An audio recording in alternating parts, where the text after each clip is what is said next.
I grew up in a pretty impoverished, low income neighborhood and kind of had that stigma of all you're ever going to be is a burger flipper. Growing up, I was always kind of wanting more for myself. I attended a PWI, which is a predominantly white institution. So I was the minority, of course. So a lot of times in my classrooms, it was probably about maybe one or two of us. And when I say us, African American or a brown person.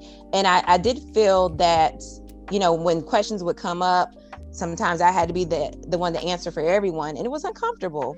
I think that most of the challenges came while I was actually practicing within the field as a case manager or other roles. Race doesn't go away, even when you're trying to help communities. So oftentimes, the systemic biases that exist within all of our minds would oftentimes create a barrier in being able to provide services. I've experienced a lot of pushback. I felt as if I wasn't supported enough in the beginning of my journey as a content creator. I didn't see a lot of other people that look like me being put on the front page or kind of shone a light on. When you look around in the classroom, there's no one there that looks like you. When you try and ask for help, there's really no one there that can help you. When people think about, well, what do I aspire to be? They typically look around at things that look like them, right? Which is why it was so important that we have a Black president, why it's so important that we have a Black vice president, because it inspires a generation of youth to see something that looks like themselves so that they can embark on that career. I can definitely say that there's probably a lot of people that grew up that didn't have a father, so they would listen to either their mother or other figures in their lives, and were probably told that is a sign of weakness, that you can't be like that. You got to be a strong black young black man. Like, these people gonna eat you up out here if you're not strong. We all have those days where we feel weak. That's okay. It really is. It's okay to not be okay.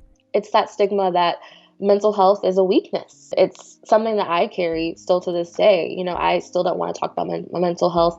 I don't want to even touch it, especially even like telling my family this is what I do. I've heard some people say, like, my parents frown upon it. They're like, why don't you just talk to me? Like, why do you feel necessary to talk to somebody else about our family issues? And it becomes uncomfortable for them. One day, sitting alone in my house, I had just went through a really, really bad breakup, and my children would come up to me and be like, Dad, like, we're really worried about you. And the one thing that I never wanted to do is show my children that I don't have it under control.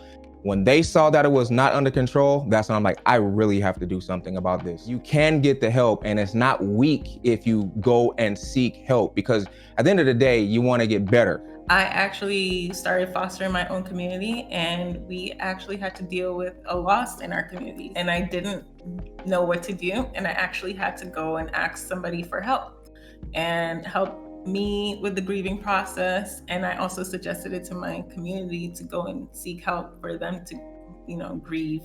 It's not easy.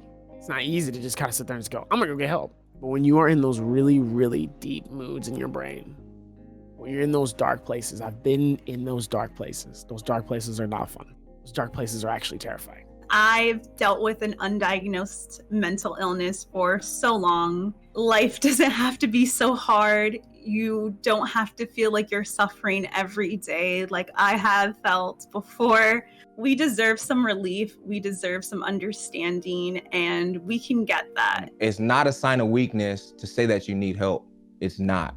Needing help and reaching out for help and asking for help is the way to survive. I had someone tell me this once. They said, I would rather hear you cry at your lowest than cry at your funeral because you wasn't there.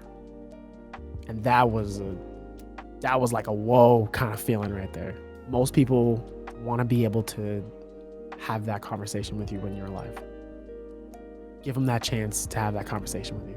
Let's normalize talking and expressing ourselves. Let's stop, shutting down and feeling like it's not okay to talk about this or talk about that. You are valid. You are human. It is okay to express yourself in any way you can. We too are worthy of investing in our mental health.